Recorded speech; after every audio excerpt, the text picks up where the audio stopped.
Hi, good morning. ಎಲ್ಲರೂ ಹೇಗಿದ್ದೀರಾ? ಇವತ್ತು ನಾನು ಬೆಳಿಗ್ಗೆನೆ ಮನೆಯದೆಲ್ಲ ಕ್ಲೀನ್ ಇದೆ. ವರಮಹಾಲಕ್ಷ್ಮಿ ಪೂಜೆ ಬರ್ತಾ ಇದೆಯಲ್ಲ, ಮನೆ ಕ್ಲೀನೆಲ್ಲ ಮಾಡಬೇಕು. ಹಾಗೆ ಒಂದು ರೆಸಿಪಿ ಹಾಕಿದ್ದೀನಿ ನೋಡಿ. ಯಾರಿನ ನನ್ನ ಈ ಚಾನೆಲ್ಗೆ ಸಪೋರ್ಟ್ ಮಾಡಿಲ್ವಾ, ಪ್ಲೀಸ್ ಸಪೋರ್ಟ್ ಮಾಡಿ. ನಾನು ಮಾಡಿರುವಂಥ ವಿಡಿಯೋ ಇಷ್ಟ ಆದರೆ ಒಂದು ಲೈಕ್ ಕೊಡಿ, ಹಾಗೆ ಶೇರ್ ಮಾಡಿ. Thank you. ಒಂದು 10ರಿಂದ 12 ಬದನೆಕಾಯಿ ತೊಗೊಂಡಿದ್ದೀನಿ. ಚಿಕ್ಕ ಚಿಕ್ಕ ಸೈಜ್, ಮೀಡಿಯಮ್ ಸೈಜ್ ತೊಗೋಬೇಕು. ಇಷ್ಟೇ ಮೀಡಿಯಮ್ ಸೈಜಲ್ಲಿ ತೊಗೊಂಡಿದ್ದೀನಿ. ಇದನ್ನು ವಾಶ್ ಮಾಡಿ ಇಟ್ಕೋಬೇಕು ಚೆನ್ನಾಗಿ ಮಾಡಿ. ಆಮೇಲೆ 1 ಕಪ್ಪು ಶೇಂಗಾ ಬೀಜ. ನಿಮ್ಮ ಹತ್ರ ಎಷ್ಟಾಯಿತು ಇದ್ರ ಜೊತೆ ನೀವು ತೆಂಗಿನಕಾಯಿ ತುರಿ ಅಥವಾ ಎಳ್ಳು ಸೇರಿಸ್ತೀನಿ ಅಂದರೂ ಓಕೆ. ನಾನು ಏನೂ ಸೇರಿಸ್ತಾ ಇಲ್ಲ, ಬರೀ ಇದೊಂದು ಶೇಂಗಾ ಕಾಳಲ್ಲೇ ಮಾಡ್ತಾ ಇರೋದು. 2 ಈರುಳ್ಳಿ, 2 ಟೊಮೆಟೊ, ಒಂದು ಸ್ವಲ್ಪ ಹಸಿಮೆಣಸು, ಸ್ವಲ್ಪ ಕರಿಬೇವು, ಇವಿಷ್ಟನ್ನು ತೊಗೊಂಡಿದ್ದೀನಿ. ಮತ್ತು ಸಿಂಪಲ್ಲಾಗಿ ಖಾರ ಪುಡಿ, ಅಚ್ಚ ಖಾರ ಪುಡಿ, ಅರಿಶಿನ ಮಾಮೂಲಿ ಹಾಕೋದು, ಉಪ್ಪೆಲ್ಲ ಹಾಕ್ತೀವಿ. ಈಗ ಇದನ್ನು ಹುರ್ಕೋಬೇಕು. ಶೇಂಗಾ ಬೀಜನ ಚೆನ್ನಾಗಿ ಹುರ್ಕೋಬೇಕು. ಹುರ್ಕೊಳ್ಳೋಣ ಬನ್ನಿ. ಹುರ್ಕೋಬೇಕು. ನಾನು ಶೇಂಗಾ ಕಾಳು ಸ್ವಲ್ಪ ಹಾಕಿದ್ದೀನಿ, ಯಾಕಂತಂದರೆ ನನ್ನ ಹತ್ರ ಆಲ್ರೆಡಿ ಶೇಂಗಾ ಚಟ್ನಿ ಇದೆ. ಇದು ಮತ್ತೆ ಹಾಕಿ ಮಾಡಿಬಿಡೋಣ ಅಂತ ಸುಮ್ಮನೆ, ಇದು ಕೆಟ್ಟೋಗ್ಬಿಡತ್ತೆ ಜಾಸ್ತಿ ದಿನ ಇಟ್ಬಿಟ್ರೆ. ಶೇಂಗಾ ಪುಡಿ ಹಾಕಿ ಮಾಡೋಣ ಅಂತ ನಾನು ಸ್ವಲ್ಪನೇ ಹಾಕಿದ್ದೀನಿ. ನೀವು ಒಂದು ಬೌಲ್ ಆಗೋಷ್ಟು ಬೇಕು. ಇದಿಷ್ಟನ್ನು ಚೆನ್ನಾಗಿ ಹುರ್ಕೋಬೇಕು.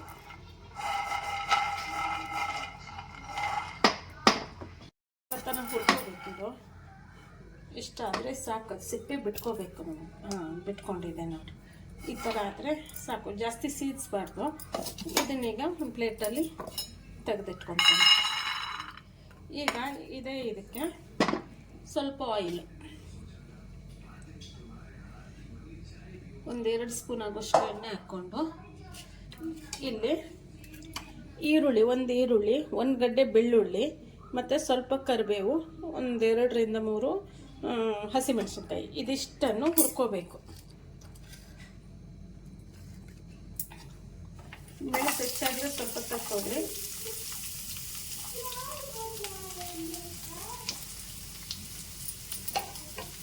ಇಷ್ಟನ್ನು ಕೆಂಪಾಗೋ ಥರ ಹುರ್ಕೋಬೇಕು.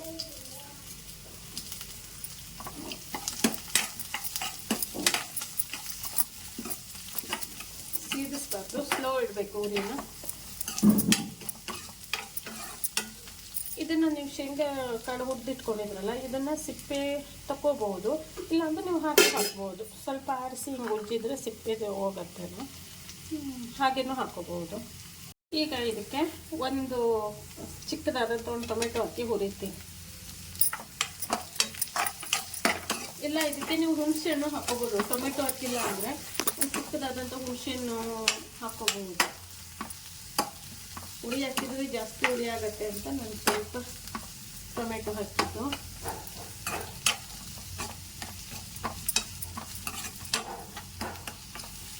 ಸಾಫ್ಟ್ ಆಗಬೇಕು ಅದಲ್ಲೇ. ಇಷ್ಟ ಆಗಿದೆ. ಈಗ ಇದನ್ನು ಆಫ್ ಮಾಡಿಬಿಡ್ರಿ, ಆರಕ್ಕೆ ಬಿಡ್ಬೇಕು. ಇದನ್ನು ಸ್ವಲ್ಪ ಜಾಸ್ತಿ ಆರಬೇಕಿದು. ಅಲ್ಲಿವರೆಗೆ ನಾವು ಈ ಶೇಂಗಾ ಬೀಜ ಇದೆಯಲ್ಲ, ಇದನ್ನು ಒಂದ್ಸರಿ ಆನ್ ಆಫ್ ಮಾಡ್ಕೋಬೇಕು.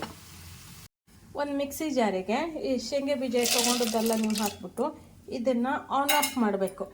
1-2 ಸರಿನ ದೊಡ್ಡದಾಗಿ ರುಬ್ಕೊಬರ್ಬೇಕು. ಅದಕ್ಕೇನು ಹಾಕಬಾರ್ದು, ಹಾಗೆ ಪೀಸ್ ರುಬ್ಕೊಂಡು ಬರಬೇಕು. ಇದನ್ನು ಈ ಥರ ರುಬ್ಕೊಬಂದಿದ್ದೀನಿ. ಸ್ವಲ್ಪ ತರ್ತರಿಯಾಗಿ ರುಬ್ಬಬೇಕು, ನೀರೇನು ಹಾಕಬಾರ್ದು. ಇದಕ್ಕೆ ಹೀಗೆ ಸ್ವಲ್ಪ ಖಾರ, ಆಯಿತಾ, ಸ್ವಲ್ಪ ಖಾರ,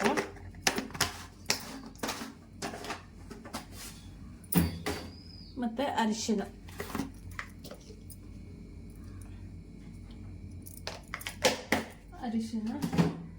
ಸ್ವಲ್ಪ ಉಪ್ಪು, ಸ್ವಲ್ಪನೇ ಹಾಕಿ. ಉಪ್ಪು ಮತ್ತೆ ಹಾಕ್ಬೋದು, ಸ್ವಲ್ಪ ಹಾಕಿದ್ದೀವಿ ಅನ್ನೋದಕ್ಕೆ ಸ್ವಲ್ಪ. ಇದನ್ನು ಒಂದ್ಸರಿ ಫುಲ್ ಮಿಕ್ಸ್ ಮಾಡ್ಕೊಂಡು ಬರೋಣ. ಪುಡಿ ಮಾಡ್ಕೊಂಡಿದ್ದೀನಿ. ಇದಕ್ಕೆ ಆವಾಗಲೇ ನಾವು ಹುರಿದಿಟ್ಕೊಂಡಿದ್ವಲ್ಲ, ಇದನ್ನು ಹಾಕ್ಬಿಟ್ಟು ಮತ್ತೆ ಮಿಕ್ಸಿಗೆ ಹಾಕಬೇಕು. ನೀರು ಹಾಕಬಾರ್ದು, ಹಾಗೆ ಮಿಕ್ಸಿಗೆ ಹಾಕಬೇಕು. ಇದರಲ್ಲೇ ನೀರಿನ ಅಂಶ ಇರುತ್ತೆ, ಈರುಳ್ಳಿ ಟೊಮೆಟೊ ಎಲ್ಲ ಹಾಕಿರೋದ್ರಿಂದ ನೀರಿನ ಅಂಶ ಇರುತ್ತೆ. ಆದ್ಮೇಲೆ ಇದನ್ನು ಹಾಕಿ ರುಬ್ಕೊಂಡು ಬರಬೇಕು. ಮತ್ತು ಇದನ್ನು ಸಪ್ರೇಟ್ ಮಿಕ್ಸಿಲಿ ಹಾಕಿ ರುಬ್ಕೊತೀನಿ ಅಂದರೂ ರುಬ್ಕೋಬೋದು, ಎಲ್ಲ ಇದಕ್ಕೆ ಹಾಕಿ ನಾವು ಮತ್ತೆ ಮಿಕ್ಸ್ ಮಾಡ್ತೀವಿ ಅಂದರೂ ಮಾಡ್ಕೋಬೋದು. ನಾನೀಗ ಇದಕ್ಕೆ ಹಾಕಿ ಮಿಕ್ಸಿ ಮಾಡ್ಕೊಬರ್ತೀನಿ. ಇದಕ್ಕೆ ಎಲ್ಲ ಹಾಕ್ಕೊಂಡಿದ್ದೀನಿ. ಮತ್ತು ಚಿಕ್ಕದಾದಂಥ ಒಂದು ಸಣ್ಣ ಬೆಲ್ಲ, ಜಾಸ್ತಿ ಖಾರ ಆಗಿಬಿಡತ್ತಲ್ಲ, ಅದಕ್ಕೆ ಚಿಕ್ಕದಾದಂಥ ಒಂದು ಸ್ವಲ್ಪ ಬೆಲ್ಲದ ಪೀಸ್ ಹಾಕಿದ್ದೀನಿ. ಇದಿಷ್ಟನ್ನು ರುಬ್ಕೊಬರೋಣ. ನೋಡಿ ಈ ಥರ ಆಗಿದೆ, ಅಷ್ಟು ಹಾಕಿ ರುಬ್ಬಿದ್ದೀನಿ. ಈಗ ಒಂದೊಂದೇ ಸ್ಪೂನ್ ತೊಗೊಂಡು ನಾವು ಬದನೆಕಾಯಿ ಒಳಗೆ ತುಂಬಬೇಕು. ಈಗ ಬದನೆಕಾಯಿನ ಕಟ್ ಮಾಡ್ಕೋಬೇಕು. ಕಟ್ ಮಾಡಿಲ್ಲ ನಾನೀಗ ಕಟ್ ಮಾಡ್ಕೊಬರ್ತೀನಿ. ಇದನ್ನು ಅರ್ಧ ಕಟ್ ಮಾಡಬೇಕಿದು, ಇಷ್ಟೆಲ್ಲ ಬೇಡ ನಮಗೆ. ಇದನ್ನು ಕಟ್ ಮಾಡಿ ಈ ಥರ ಹುಳ ಆಗಿದೆ ಅಂತ ನೋಡ್ಕೋಬೇಕು. ಇದು ಏನಾದರೂ ಆಗಿದೆಯಾ ಅಂತ ನೋಡಿಬಿಟ್ಟು, ಚೆನ್ನಾಗಿರೋದು ಹುಳ ಆಗಿದ್ದರೆ ಹಾಕಬಾರ್ದು. ಈ ಥರ ಕಟ್ ಮಾಡಿ ಎಲ್ಲದನ್ನು ಕಟ್ ಮಾಡ್ಕೋಬೇಕು. ಬದನೆಕಾಯಿಲಲ್ಲಿ ಹುಳ ಇರೋ ಜಾಸ್ತಿ, ಅದಕ್ಕೆ ನೋಡಿ ಕಟ್ ಮಾಡಬೇಕು. ಈ ಥರ ನೋಡ್ಕೋಬೇಕು. ಈ ಥರ ಎಲ್ಲದನ್ನು ಕಟ್ ಮಾಡಿ 4 ಪೀಸಸ್ ಮಾಡಿ ಇಟ್ಕೊಂಡಿದ್ದೀನಿ. ಚೊಕ್ಕ ಮಾಡಿ ತೊಳ್ಕೊಬೇಕು. ಬದನೆಕಾಯಿ ಎಷ್ಟು ಸರಿ ತೊಳೆದ್ರೂ ಕಡಿಮೆನೇ. ಆಲೂಗಡ್ಡೆ ಬದನೆಕಾಯಿ ಜಾಸ್ತಿ ಹೊತ್ತು ತೊಳಿತಾನೆ ಇರಬೇಕು, ಯಾಕಂದ್ರೆ ಅದು ಚೊಗುರು ಬಿಟ್ಬಿಡತ್ತೆ. ಅದಕ್ಕೆ ಈ ಥರ ಕಟ್ ಮಾಡಿ ನೀರಲ್ಲೇ ಇಟ್ಕೋಬೇಕು. ಆಮೇಲೆ ಒಂದೊಂದೇ ಈ ಥರ ನೀರು ತೆಗೆದು ಇದರೊಳಗೆ ಫಿಲ್ ಮಾಡಬೇಕು. ಈಗ ಇದಕ್ಕೆ ಈ ಥರ ಒಂದೊಂದೇ ಈ ಥರ ಮಾಡಿಕೊಂಡು ತುಂಬಬೇಕು ಅದರೊಳಗೆ.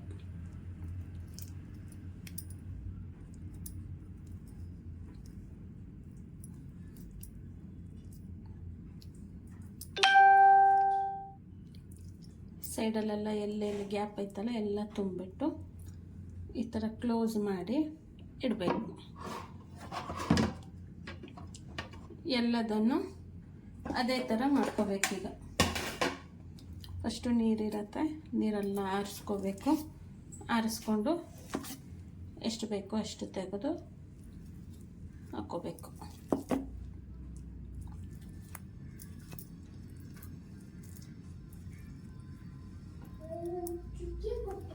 ಮಸಾಲೆ ರೆಡಿ ಮಾಡ್ಕೊಳ್ಳೋದೇ ದೊಡ್ಡದು ನಮಗೆ. ಮಸಾಲೆ ರೆಡಿ ಆಯಿತು ಅಂತಂದರೆ ಮಾಡೋದು ಈಸಿ. ಎಲ್ಲದನ್ನು ಫಿಲ್ ಮಾಡಿ ಇಟ್ಕೊತೀನಿ. ತವ ಸ್ವಲ್ಪ ಗಟ್ಟಿದೆ ತವದೇ ತಗೋಬೇಕು. ನಾನ್ ಸ್ಟಿಕ್ ತೊಗೊಂಡ್ರೋಕೆ ಸ್ವಲ್ಪ ತವ ಗಟ್ಟಿ ಇರೋದೇ ತೊಗೊಂಡ್ರೆ ತಳ ಹಿಡಿಯಲ್ಲ ಅಂತ. ಈಗ ಇದಕ್ಕೆ ಆಯಿಲ್ ಸ್ವಲ್ಪ ಇದಕ್ಕೆ ಜಾಸ್ತಿನೇ ಬೇಕಾಗತ್ತೆ, ಯಾಕಂದರೆ ಪೂರ್ತಿ ಅದರೊಳಗೆ ಬಾಯ್ಲ್ ಆಗೋದ್ರಿಂದ ಸ್ವಲ್ಪ ಆಯಿಲ್ ಜಾಸ್ತಿ ಬೇಕಾಗತ್ತೆ. ಆಮೇಲೆ ಸಾಸಿವೆ ಹಾಕ್ತೀನಿ.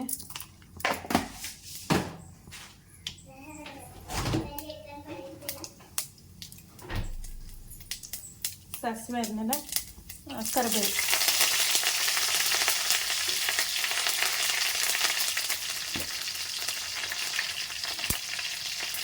ಸ್ವಲ್ಪ ಜೀರಿಗೆ, ಒಂದು ಈರುಳ್ಳಿನ ಸ್ಲೈಸ್ ಆಗಿ ಕಟ್ ಮಾಡ್ಕೊಂಡಿದ್ದೀನಿ, ಉದ್ದುದ್ದ ಕಟ್ ಮಾಡ್ಕೊಂಡಿದ್ದೀನಿ.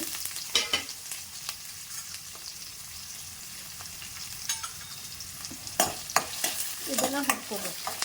ಇದು ಸ್ವಲ್ಪ ಬಾಡಿದ್ರೆ ಸಾಕು, ಜಾಸ್ತಿ ಫುಲ್ ರೆಡ್ ಆಗೋ ತನಕ ಈರುಳ್ಳಿ ಇಟ್ಬಿಟ್ರೆ ಮತ್ತೆ ನಾವು ಬದನೆಕಾಯಿ ಬೇಯಿಸ್ತೀವಲ್ಲ ಆವಾಗ ಈರುಳ್ಳಿ ಸೀದೋಗ್ಬಿಡತ್ತೆ.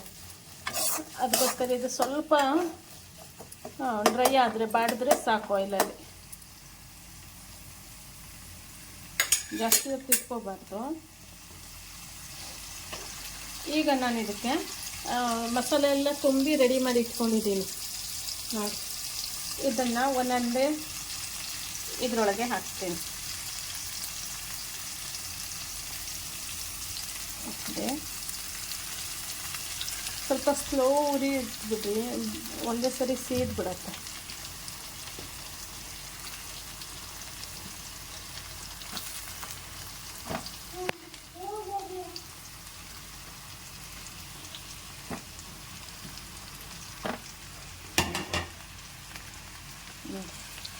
ಈ ಥರ ಎಲ್ಲದನ್ನು ಹಾಕಿದ್ದೀನಿ. ಗೊತ್ತಾ? ಈಗ ಏನು ಮಾಡಬೇಕು, ಇದನ್ನು ಏನು ಮುಟ್ಟಬಾರ್ದು ನಾವು. ಹಾಗೆ ಏನು ಮಾಡಬೇಕು, ಇದಕ್ಕೆ ಮುಚ್ಚಿಬಿಡಬೇಕು. ಒಂದು 2 ಸೆಕೆಂಡು, ಒಂದು 2 ನಿಮಿಷನೇ ಮುಚ್ಚಿಬಿಡ್ಬೇಕು. ಸ್ವಲ್ಪ ಅದು ಕಲರ್ ಚೇಂಜ್ ಆಗಿ ಮತ್ತೆ ತೋರಿಸ್ತೇನೆ. ಈ ಮಿಕ್ಸರ್ ಪಾತ್ರೆಗೆ ಏನು ಮಾಡಬೇಕು ಅಂದರೆ ಸ್ವಲ್ಪ ಒಂದು ಅರ್ಧ ಕಪ್ ಆಗೋಷ್ಟು ನೀರು ಹಾಕ್ಕೊಂಡು ಮಿಕ್ಸಿಲೇ ಆನ್ ಆಫ್ ಮಾಡಿಬಿಡ್ಬೇಕು. ಇಲ್ಲ ಅಂದರೆ ಅದು ಕೈಲಿ ಮಾಡೋಕ್ಕೆ ಬರೋಲ್ಲ, ಗಟ್ಟಿ ಆಗಿಬಿಡತ್ತಲ್ಲ. ಮಿಕ್ಸಿಲೇ ಒಂದು ಸರಿ ರುಬ್ಕೊಬಂದರೆ ಸರಿ ಹೋಗುತ್ತೆ. ಈ ಥರ ರುಬ್ಕೊಬಂದ್ಬಿಟ್ರೆ ಎಲ್ಲೂ ಅಂಟ್ಕೊಳ್ಳಲ್ಲ. ನಾವು ಆಮೇಲೆ ಇದಕ್ಕೆ ಮತ್ತೆ ನೀರು ಹಾಕ್ಬೇಕಲ್ಲ, ಅದಕ್ಕೆ ನಾನು ಈ ಥರ ಬೀಸಿಟ್ಕೊಬಿಡ್ತೀನಿ. ನಿಮಿಷ ಬಿಟ್ಟಿದ್ದೆ ನಾನು ನೋಡಿ, ಕಲರೆಲ್ಲ ಸ್ವಲ್ಪ ಚೇಂಜಸ್ ಆಗಿದೆ. ಈಗ ಏನು ಮಾಡಬೇಕು, ತಿರುಗಬೇಕು. ನಾನು ಯಾಕೆ ಮುಚ್ಚಿದ್ದು ಅಂದರೆ ಮುಚ್ಚದೇ ಇದ್ದರೆ ಅದು ಕೆಳಗಿರುವಂಥ ಆನಿಯನ್ ಎಲ್ಲ ಸೀದೋಗ್ಬಿಡ್ತಿತ್ತು, ಈರುಳ್ಳಿ ಎಲ್ಲ ಸೀದೋಗ್ತಿತ್ತು. ಅದಕ್ಕೋಸ್ಕರ ಮುಚ್ಚಿಬಿಟ್ಟೆ. ಈಗ ಇದನ್ನು ನಾವು ಯಾವುದು ಕಲರ್ ಸ್ವಲ್ಪ ಚೇಂಜ್ ಆಗಿದೆಯಲ್ಲ ಅದನ್ನು ಚೇಂಜ್ ಮಾಡಬೇಕು. ಬೆಂದಿರೋದನ್ನು ಈ ಕಡೆ ಉಲ್ಟಾ ಮಾಡಬೇಕು. ಈ ಥರ ಗೊತ್ತಾಗತ್ತೆ ನಮಗೆ. ಅದೇ ಥರ ಎಲ್ಲದನ್ನು ಮಾಡಬೇಕು.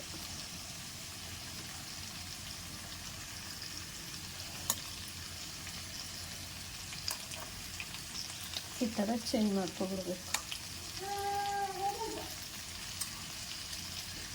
ಯಾವುದು ಬೆಂದಿದೆ ಬೆಂದಿಲ್ಲ ಅಂದರೆ ಎಲ್ಲ ಉಲ್ಟಾ ಹಾಕ್ಕೊಬಿಟ್ರೆ ಸರಿಯಾಗಿ ಬೇಯುತ್ತೆ.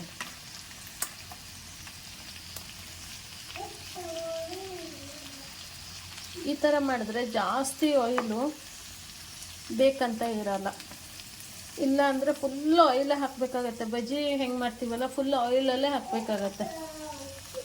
ಸುಮ್ಮನೆ ಹೆಲ್ತು ಚೆನ್ನಾಗಿರಲ್ಲ. ಇವಾಗ ಸೀಸನ್ ಬೇರೆ ಮಳೆಗಾಲ ಅಲ್ವಾ, ಅದಕ್ಕೆ ನಾನು ಆಲ್ಮೋಸ್ಟ್ ಮಾಡೋದಿದ್ರೆ ಹಾಕ್ತೀನಿ ಆಯಿಲು, ಬಟ್ ಜಾಸ್ತಿ ಹಾಕಲ್ಲ, ಇಷ್ಟೇ ಹಾಕಿರ್ತೀನಿ.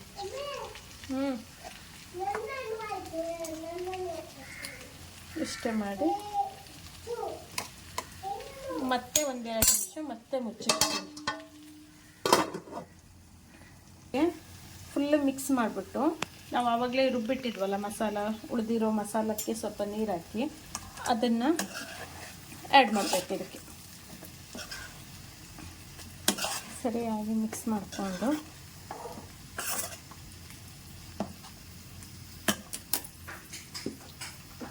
ಈಗ ಇದಕ್ಕೆ ರುಬ್ಬಿಟ್ಟಿದ್ವಲ್ಲ ನಾವು ಇದನ್ನು ಹಾಕ್ಕೊಳ್ತೇವೆ. ಮತ್ತೆ ಬೇಕಾದರೆ ಹಾಕ್ಕೊಳ್ಳಿ ನೀರು. ಗಟ್ಟಿ ಆಗತ್ತೆ, ಅದು ಎಷ್ಟೇ ನೀವು ಇದು ಮಾಡಿದ್ರು ಅದು ಬಾಯ್ಲ್ ಆಗೋ ತನಕ ಗಟ್ಟಿ ಆಗತ್ತೆ.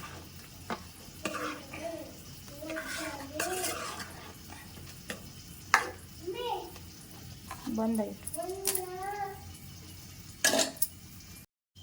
ಈಗ ಇದಕ್ಕೆ ಉಪ್ಪೆಲ್ಲ ಸರಿ ಇದೆ ಅಂತ ನೋಡಬೇಕು. ಉಪ್ಪು ಹುಳಿ ಸರಿ ಇದೆಯಾ ನೋಡಿ.